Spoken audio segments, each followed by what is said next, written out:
अस्सलामुअलैकुम व्यूवर्स, कैसे हैं आप सब। उम्मीद है आप सब खैरियत से होंगे। आज मैं आपके साथ करेले गोश्त बनाने की बहुत ही मज़ेदार और बहुत ही आसान रेसिपी शेयर करूंगी। करेले खाने के बहुत से फ़वाइद होते हैं और इस सब्ज़ी को सब्जियों का बादशाह भी कहा जाता है, लेकिन अक्सर लोग करेलों की कड़वाहट की वजह से इसे खाना बिल्कुल भी पसंद नहीं करते हैं। तो आज जो रेसिपी मैं आपके साथ शेयर करूंगी उसमें मैं आपको मुकम्मल गाइड करूंगी कि किस तरीके से हम बग़ैर कड़वाहट के बहुत ही मज़ेदार से करेले गोश्त बना के तैयार कर सकते हैं। और मुझे यकीन है कि अगर आपने मेरी रेसिपी को फॉलो करते हुए घर पे करेले गोश्त बनाए तो ये सबको इतने पसंद आएंगे कि सब आपसे इसे बार बार बनवाने की फरमाइश करेंगे। और इवन कि जो बच्चे करेले खाना बिल्कुल भी पसंद नहीं करते हैं वो भी इसको बहुत ही ज़्यादा शौक से खाएंगे। तो चलिए बनाना स्टार्ट करते हैं ये बहुत ही मज़ेदार से करेले गोश्त।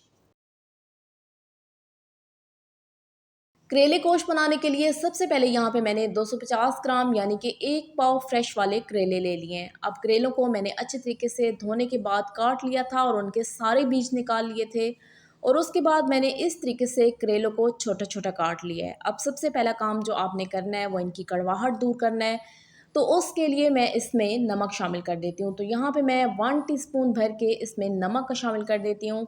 और नमक शामिल करने के बाद आपने हाथों की मदद से सारे करेलों के ऊपर अच्छे तरीके से मल के ये नमक लगा देना है। तो इससे ये होता है कि इनके अंदर जितनी भी कड़वाहट होती है वो सारी इसमें से अच्छे तरीके से निकल जाती है और आपके करेले बहुत ही मज़ेदार बन के तैयार होते हैं। तो अगर आपने सिर्फ करेले बनाने हो यानी कि करेले की सब्ज़ी बनानी हो तो उसका भी यही तरीका होता है कि आपने सबसे पहले करेलों को इस तरीके से नमक लगा के आधे घंटे के लिए रख देना है। तो यहाँ पे मैंने करेलों को अच्छे तरीके से नमक लगा लिया है। अब मैं इसे आधे घंटे के लिए छोड़ देती हूँ और हम चलते हैं नेक्स्ट स्टेप की तरफ।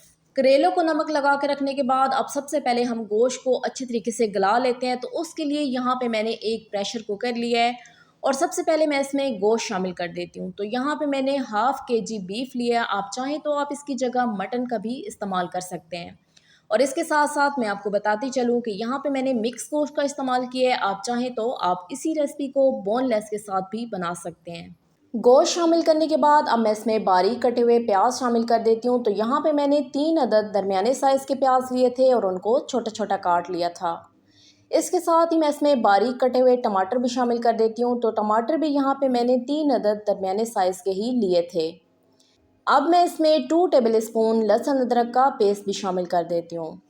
अब मैं इसमें कुछ मसाले शामिल कर देती हूँ। तो इसमें बिल्कुल बेसिक मसाले जाएंगे जो कि हर घर में किचन में मौजूद होते हैं। तो उसके लिए यहाँ पे मैंने हाफ़ टी स्पून नमक का लिया है। नमक आपने यहाँ पे कम इस्तेमाल करना है क्योंकि हमने करेलों को भी ऑलरेडी नमक लगा के रखा हुआ है। तो अगर आप नमक यहाँ पे ज़्यादा इस्तेमाल करेंगे तो हांडी के अंदर नमक की मिकदार बहुत ज़्यादा हो जाएगी। इसके साथ ही यहाँ पे मैंने 1 टीस्पून भर के पिसी हुई लाल मिर्च ले ली है। हाफ़ टी स्पून हल्दी पाउडर लिया है और हाफ़ टी स्पून ही यहाँ पे मैंने धनिया पाउडर लिया है। तो ये सारी चीज़ें मैं इसमें शामिल कर देती हूँ। अब गोश्त को गलाने के लिए मैं इसमें 3 गिलास पानी के शामिल कर देती हूँ क्योंकि मैं ये रेसिपी बीफ के साथ बना रही हूँ तो बीफ के गलने में काफ़ी टाइम लग जाता है। तो पानी का इस्तेमाल आपने खुला करना है, लेकिन अगर आप यही रेसिपी मटन के साथ बना रहे हो तो फिर आपने पानी का इस्तेमाल थोड़ा कम कर देना है। अब मैं इसे कवर कर देती हूँ और कवर करके हम इसे चूल्हे पे रख देते हैं और कम से कम आपने इसे आधे घंटे के लिए प्रेशर लगाना है ताकि गोश्त जो है वो अच्छी तरीके से गल जाए। अब प्रेशर कुकर को मैंने चूल्हे पे रख दिया है और इस पे वेट भी लगा दिया है। फ्लेम को आपने मीडियम ही रखना है और विसल स्टार्ट होने के 30 मिनट बाद हम चेक कर लेंगे कि गोश्त किस हद तक गल चुका है। अब जितनी देर में गोश्त गलता है उतनी ही देर में हम करेलों को देख लेते हैं क्योंकि करेलों को नमक लगा के रखे हुए भी आधा घंटा हो चुका है। तो यहाँ पे करेलों ने काफ़ी ज़्यादा पानी छोड़ दिया है। अब आपने हाथों की मदद से निचोड़ के सारा पानी इसमें से निकाल देना है। तो बहुत ही एहतियात के साथ आपने ये पानी निकालना है क्योंकि ये सारी करेलों की कड़वाहट होती है। तो इस तरीके से जब आप इसको नमक लगा के रखते हैं और फिर निचोड़ते हैं तो इसमें से सारी कड़वाहट निकल जाती है। अब करेलों को अच्छे तरीके से निचोड़ने के बाद आपने इनको अच्छे से धो लेना है ताकि इनके ऊपर जितना भी एक्स्ट्रा नमक वगैरह लगा हुआ है वो सारा रिमूव हो जाए। करेलों को धोने के बाद आपने स्टेनर में ही रहने देना है ताकि उनमें से एक्स्ट्रा पानी निकल जाए और उतनी देर में हम नेक्स्ट स्टेप की तरफ चलते हैं और करेलों को फ्राई कर लेते हैं। तो उसके लिए यहाँ पे मैंने एक पैन लिया है और पैन में मैं तकरीबन 8 से 10 खाने के चम्मच कुकिंग ऑयल के शामिल कर देती हूँ। तो ये करेलों को फ्राई करने के लिए बिल्कुल काफ़ी होगा। बहुत ज़्यादा आपने इसमें ऑयल का इस्तेमाल नहीं करना है। अब जैसे ही ऑयल हल्का सा गर्म हो जाएगा तो मैं इसमें करेले शामिल कर दूँगी। अब यहाँ पे 5 से 6 मिनट के लिए मीडियम फ्लेम पे मुसलसल चम्मच चलाते हुए आपने करेलों को अच्छी तरीके से फ्राई करना है।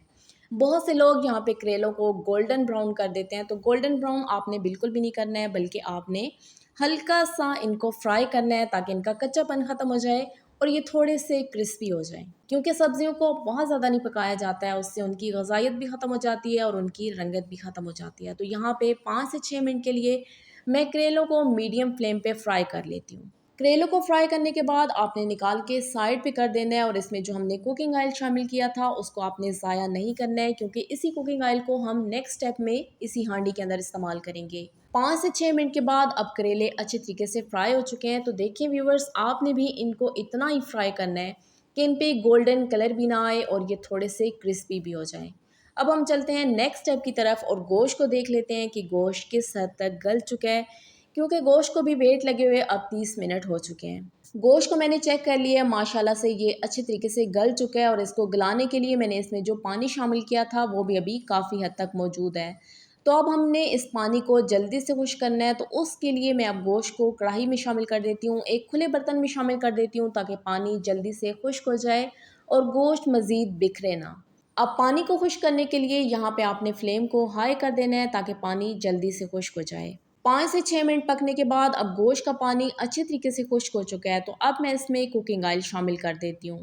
तो यहाँ पे अब आपने वही वाला कुकिंग ऑयल इस्तेमाल करना है जिसमें आपने करेले फ्राई किए थे, क्योंकि जब हम ऑयल में करेलों को फ्राई करते हैं तो ऑयल के अंदर भी करेलों का बहुत ही अच्छा सा फ्लेवर आ जाता है। और यही ऑयल जब आप हांडी में इस्तेमाल करेंगे तो इससे करेले गोश्त का टेस्ट माशाल्लाह से बहुत ही अच्छा बनेगा। इसके साथ ही मैं इसमें हाफ़ कप दूसरे वाला कुकिंग ऑयल भी शामिल कर देती हूँ। कुकिंग ऑयल शामिल करने के बाद अब आपने 5 से 6 मिनट के लिए गोश्त की अच्छी तरीके से भुनाई कर लेनी है ताकि इसमें जो हमने प्याज और टमाटर शामिल किए थे वो अच्छे तरीके से गल जाएं और इसके साथ साथ गोश्त की भुनाई भी अच्छी तरीके से हो जाए।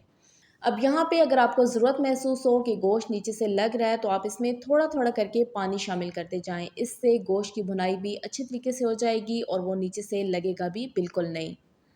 तो यहाँ पे मैं इसमें थोड़ा-थोड़ा पानी शामिल करके इसकी भुनाई अच्छे तरीके से कर लेती हूँ और भुनाई के दौरान ही मैं इसमें कुछ खड़े मसाले भी शामिल कर देती हूँ, तो उससे माशाल्लाह से करेले गोश्त का टेस्ट बहुत ही अच्छा हो जाएगा। अब खड़े मसालों में यहाँ पे मैंने हाफ़ टी स्पून ज़ीरा लिया है, 8 से 10 अदद साबुत काली मिर्चें, एक छोटा टुकड़ा दालचीनी का और 2 से 3 अदद मैंने लौंग ले लिए हैं, तो ये मैं इसमें शामिल कर देती हूँ।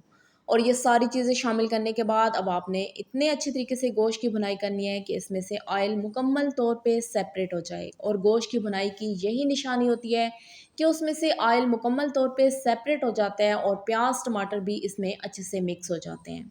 6 से 7 मिनट के बाद अब गोश्त की भुनाई अच्छे तरीके से हो चुकी है और आपको नज़र आ रहा होगा कि ऑयल इसमें से मुकम्मल तौर पे सेपरेट हो चुका है। तो अब मैं इसमें फ्राई किए हुए करेले शामिल कर देती हूँ। करेले शामिल करने के बाद एक दफ़ा आपने इनको अच्छे तरीके से मिक्स करना है और उसके बाद करेले गोश्त के टेस्ट को एनहांस करने के लिए मैं इसमें हाफ़ टी स्पून पिसा हुआ गरम मसाला शामिल कर देती हूँ।